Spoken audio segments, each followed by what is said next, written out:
Paltrocast. Well, Chad, aside from having to talk to this guy, good day for you so far?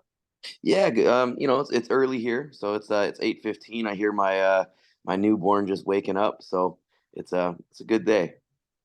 Now, anytime you speak to an MMA fighter these days, you go, okay, so there's the CBD endorsement, there's the energy drink endorsement, there's the coffee company, etc. Do you have any of those endorsements to plug off the bat? When you're retired, all those go away, and then Oh, the only endorsement you get is the Visa bill that your wife spends. I hear you right there. Well, hey, congratulations on this documentary because a lot of people get filmed for a long time and then there's no documentary. Something happens and all that. Did you know off the bat, hey, this team that is filming me, they're reliable. This is definitely going to happen? Yeah, I've been involved in a couple film projects throughout the years of me doing this, and um, luckily, the people that did this film are people that I've actually known for many years. And when they approached me with the idea of doing the project, I knew they were going to be good people. They've been in television for a long time, and I knew Right. that the product was going to be what they intended it as well. Right. So it's great to see you pull the curtain back. And I say that because a lot of MMA fighters never want to show a moment of them being weak or emotional or real people because it's all about being over the top, selling the fight, etc. Did you have any hesitance towards pulling the curtain back? No, not at all. For me, everything that I do these days is about getting people to understand that we are all going through this journey and this fight together. Mhm. And if I'm not genuine about what I'm telling in my story, I can't expect it to inspire others to be genuine and go forward with theirs, right? Because everything we're doing is about facing our insecurities, facing our flaws.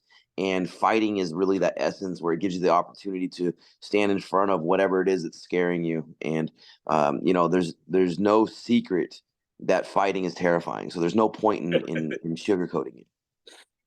Well said. And you have coached beyond being the featured fighter, the featured athlete that everybody is watching. Was it a tough pill to swallow to coach, or do you actually love the coaching idea? You know what? Oddly, the more and more I coach now, I feel like I was designed to be a coach. I'm more competitive as a coach than I ever was as a fighter, which is a crazy thing to say. But I really do enjoy watching people succeed and being a part of their story, and being able to have the input and have the experience and all the things that I've gone through and be able to and instill that in my athletes. I feel is the greatest thing that I could have as this section of my career. But kudos go to you because most people, when they wrap up their professional fighting career, it's because they lost their last three or four fights. In your case, you won the last few fights. You went out on top, I would say.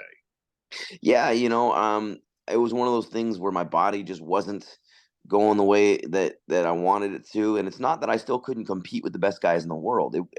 I feel like I could, even at 41 years old now, I feel like I can go out there and I can compete with the best guys. But the reality is that at 41 years old, I'm not going to get any world title shots in the UFC. I'm not going to get those opportunities, nor do I even know if my body can handle the training camp that's needed for it. So I wasn't fighting at that point. I've had enough fights. I've been doing it for enough time. I wasn't at a stage where I just want to keep fighting the fight. If I'm not fighting against the best guys and I'm going for that top of the mountain, then I would rather be able to spend time with my family and be able to build the next generation so that I can still be involved in climbing that mountain. But it's in the athletes that I work with. Right. We've seen a trend in recent years where people towards the end of the MMA career go, I'm going to go into professional wrestling. Was that ever a thought for you? And I say that because a lot of people are banged up, know how to work around all that to go into wrestling. Well, it's no secret. I'm not the biggest guy in the world. So, those guys are a little bit bigger, and I have Josh Barnett in my gym. So I do have access to those avenues. But, being a 135-pound fighter, I don't think there's much of a market for me going out there unless I'm just going to go get beat up by the girls or something. And I don't know. I don't want that to be the second part of my fight life. Well, I think Rey Mysterio kind of changed everything where he was a world champion, where he was shorter than most of the people watching professional wrestling, but the charisma worked. And let's just face it, Chad, not short on charisma. No, I mean, I think Rey Mysterio had a beautiful angle, right? He also had the huge Latin community behind him, so he's got something that's been there for many, many years, and now he's got his whole family involved. So, Yep. he is, I'm not saying that it can't work, but at 41 years old, I just didn't see that being a possibility. And I'm not going to be able to do the acrobatics that he did. Right. So, hey, on to you again, the documentary following the great MMA career. What is keeping you busy these days? So, I have a ton of athletes. We have one of the biggest growing rooms in California and even possibly in the United States. We've got guys fighting in UFC, Bellator. We just won several LFA world titles. So we've been building an incredible stable of athletes. I've got my family now. I'm married. I have 2 kids. So I've got a lot of things going on, and it's just it was a great transition. I spent 15 years making it about me, and now it's about other people. Now, I don't know if this is too behind the curtain to ask, but when you're training your fighters, do you also work on the promos with them? Is that part of the training? Yeah, so it's actually interesting you bring that up. So one of the things that we do talk about is understanding people's brand and value. I'm trying to teach these guys to understand that it doesn't matter about just fighting. You have to be able to sell something. You have to have a reason for people to want to pay your ticket to fight. Why are Yeah. they going to put you on a card? Why are they going to travel you out? And if you don't have a social media, if you don't have a following, nobody's going to pay for you to go out there and beat up one of their ticket sellers who do. It's not the way it's going to be. And I've also recently linked up with a new promotion here in California called Up Next Fighting. And I am the connection between the fighters and the show. So basically, my job is to branch out to the show. What do the fighters need? How can they feel better? How can the show make the fighters feel like they are the product? And then I also have to go to the fighters, and I got to be the branch to say this is what the show needs, and they're going to do all these promos for you. They're going to take photos. They're going to do all these things, but you have to be able to promote yourself. So that is super important, and we do it. Yeah. So putting words in your mouth here, it sounds like you are more active in MMA retired between the coaching, between the organization that you're working with, etc., than you were as a person who was just fighting twice a year. Well, yeah, like I said, fighting was very selfish. So when it was about my career, my fighting, it was only about training. I mean, I would train sometimes 4 times a day. And even when I was fighting in the cage, let's say, that number you use 2, 3 times a year, right? I was still competing in jiu-jitsu as often as possible. I mean, Right. sometimes I would travel the country and I'd get 2, 3 different tournaments in a month while preparing, because I would use that all as stages for me to keep building my competition IQ. So I was extremely busy as a competitor, but now, yeah, I just don't know how to sit still. One of my things my wife always tells me, she's like, "You're gonna drive yourself insane. You're gonna get sick." The problem is, I just don't know how to do anything else. I don't know how to slow down. Got it. Well, I have a couple of stupid questions before I let you go. Are you ready for some stupid questions? Let's go. Did you ever get to be around Sensei Steven Seagal in your MMA heyday? No, that would have been a great one, just because I wouldn't have given into the bullshit. So that's a related question that I have to all this. Is he a legitimate martial artist, or is he just a great talker that nobody asks the questions of the second time? I'm not gonna say he's not a legit martial artist, because he is. He does have some like legit martial arts, right? But then so do tons of other whack jobs, right? So um, and I think people just got. I think it became into like this. Everybody's in on the joke except him. Oh, okay, so I watched that video. Have you ever seen the grainy video? It might be from the late 70s, early 80s, where he's beating up the 8 to 10 guys. It looked like it was choreographed and staged. Any because you would have an eye for that, which I don't have. Is that a staged choreographed thing? When have you ever seen anyone actually beat 8 people up? Uh well, I haven't seen a lot of people beat a lot of people up besides one-on-one MMA fights or anything like So you can take that judgment for yourself. that. Okay. Next stupidish question here. When you're training, what music do you put on by choice? So that's actually a good question, because it depends on what kind of mood I'm in. Honestly, if I'm in a very, very like I need to get shit done mood, no music, zero. Oh, I'm in my own thoughts. I don't want to have anything else other than me being able to hear the voice in my head. If I'm in a fun mood, I'll play some funk.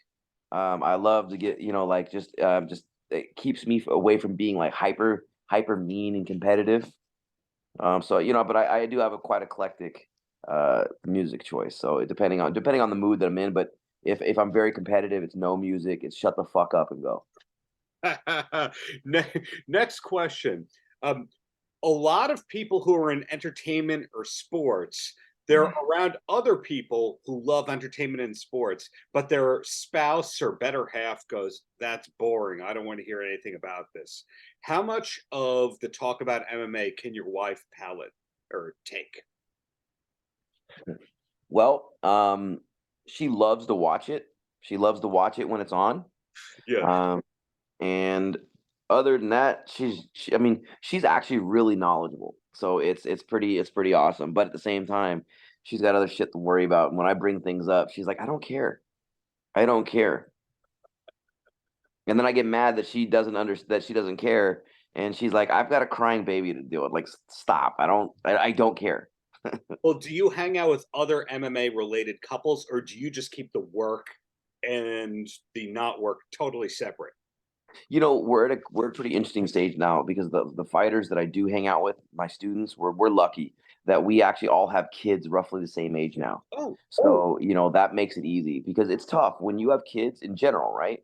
If you have kids and your friends don't have kids, it makes it hard to socialize because they just don't get it. They want to do things that kids can't do, yeah. or they don't want to be around kids. But when you have friends that have kids and they're roughly the same ages, then they can get together and you can kind of socialize. But we're yeah, most of our friends actually have kids our age, so it makes it a little easier. Except for the fact that there's chicken fingers at the kids' party, but everyone's trying to cut weight at the same time. So you're around a bunch of crash dieters. That's got to be where it's tough. Not for me anymore. I'm retired. The last question I got for you, besides Life of a Fighter, The Journey, do you have a TV or film recommendation you could pass on? Because every time the wife and I say, "Hey, we're going to watch a show," we kill it in 4 days and we go, "What's next?" So why not ask somebody who knows stuff? Well, you could always go on Vimeo and watch my first documentary, Occupation Fighter. That's still available and it's free right now. So that was the one that really sparked everything. I don't know if you've seen it yet, but there was That on one it I was have on not yet. So it was on Netflix for a very long time. It was one of the top ranked documentaries on iTunes. So that was really cool. That's where this whole thing started. And that it's a fun watch, especially when you see the evolution of where the sport's gone to where it is now is pretty amazing. But for a fun show, my wife and I are really digging What We Do in the Shadows. Oh, nice. So were you an Anglophile before that? Meaning, a lot of the people in that cast of that show were prominent British actors and comedians and really known in the UK. And this is their first big role over here. Was that your first time seeing Matt Berry, for example? Let's see, my wife's hearing me. She's like Laszlo. That's Laszlo. See, like when she's into stuff like that, she knows everything. It's I don't really care, if they're the UK origination shows or whatever. It's a good show, and I mean, it kind of goes with the vampire themes because if I guess it just kind of fits vampires being British or European, yeah. Fair. Well, hey, Chad, congrats again on this documentary. Thank you for your time. Really looking forward to whatever's next. It's wonderful to see somebody who makes it out of MMA smart, motivated, etc., and not beaten down. And you're a prime example of all that. Thank you, brother. I really appreciate it. Paltrocast.